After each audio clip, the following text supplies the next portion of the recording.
একটা গ্রাম্য রান্না, খুবই সহজ একটা রেসিপি এবং খুব মুখরোচক একটা রেসিপি। আশা করব এই ছোট্ট রেসিপিটা আপনাদের অনেক ভালো লাগবে। চুলায় একটা পাতিল গরম করে নিয়েছি আমি।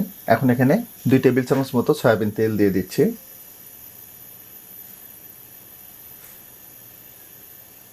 মিডিয়াম সাইজের 3টা পেঁয়াজ কুচানো দিয়ে দিচ্ছি। 7-8টা মরিচ এভাবে ফালি করে নিয়েছি।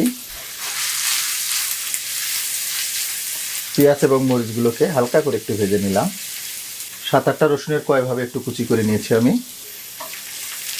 কচু রান্নায় 2টা জিনিস অবশ্যই বেশি দেবেন, সেটা হচ্ছে কাঁচা মরিচ এবং রসুন। রসুনটাকে আমরা ভাজবো না। হাফ কেজি চিংড়ি মাছ আমি ভালোভাবে কেটে ধুয়ে পরিষ্কার করে নিয়েছি। এই রান্নাটা মূলত ছোট চিংড়ি দিয়ে করতে হয়, কিন্তু আমার বাসায় এই মুহূর্তে ছোট চিংড়িটা অ্যাভেলেবেল নেই, এই জন্য আমি বড় চিংড়ি দিয়ে করে দেখাচ্ছি। কিন্তু রান্নাটা মূলত ছোট চিংড়ি দিয়েই খুব মজার হয়। দিচ্ছি পরিমাণ মতো লবণ, 1 চা চামচ হলুদের গুঁড়ো, 1/2 চা চামচ ধনিয়ার গুঁড়ো এবং 1/2 চা চামচ জিরার গুঁড়ো।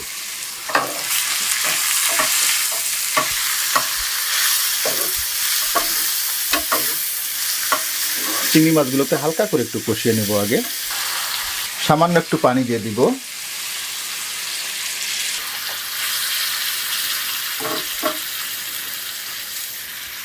ঢাকনাটা লাগিয়ে দিচ্ছি। মিডিয়াম হিটে চিংড়ি মাছগুলোকে 3-4 মিনিট মতো আমি রান্না করে নিলাম।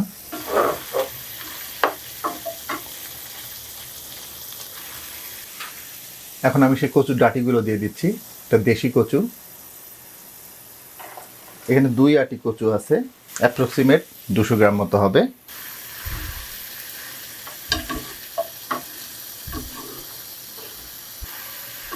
ঢাকনাটা লাগিয়ে দিচ্ছি। চুলার তাপটা মিডিয়ামেই রাখবো। মিডিয়াম হিটে চিংড়ি মাছটাকে প্রায় 10 মিনিট মতো আমি রান্না করে নিলাম। দেখুন 10 মিনিটে কিন্তু কচুর ডাঁটিগুলো খুব ভালোভাবে সিদ্ধ হয়ে গেছে। রান্নার শুরুতে আপনাদের বলতেছিলাম যে কচুর ডাঁটি রান্না করতে হলে কাঁচা মরিচ এবং রসুনটা একটু বেশি দেবেন। কেন বলেছিলাম এর পিছনে অবশ্যই কারণ ছিল, সেটা হচ্ছে যেহেতু এটা দেশি কচু, এগুলো মুখ চুলকানোর একটা সম্ভাবনা থাকে, এজন্য কাঁচা মরিচ এবং রসুনটা একটু বেশি দিলে এটা ওভারকাম হয়ে যায়। এর বাইরেও আরও একটা পদ্ধতি আছে, সেটাও আমরা অ্যাপ্লাই করব, কোনোভাবেই আমরা রিস্ক নিব না। আর সেটা হচ্ছে লেবুর রস। আপনারা অনেকেই জানেন যে কচুতে লেবুর রস দিলে এটার গলা চুলকায় না। এই পর্যায়ে চুলার জালটাকে লো করে দিতে হবে।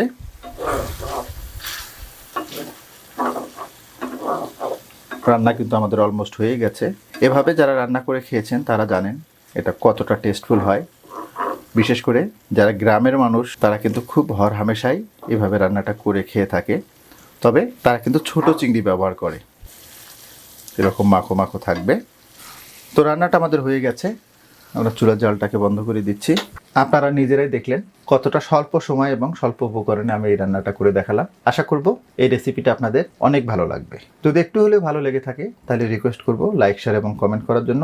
আর আপনি আমার চ্যানেলে নতুন হয়ে থাকলে রিকোয়েস্ট করব আমার চ্যানেলটাকে সাবস্ক্রাইব করার জন্য। তো আজকে পর্যন্তই, আবার নতুন কোনো রেসিপি নিয়ে আপনাদের সামনে আসবো। সে পর্যন্ত সবাই অনেক ভালো থাকবেন, সুস্থ থাকবেন, নিরাপদ থাকবেন। আল্লাহ হাফেজ।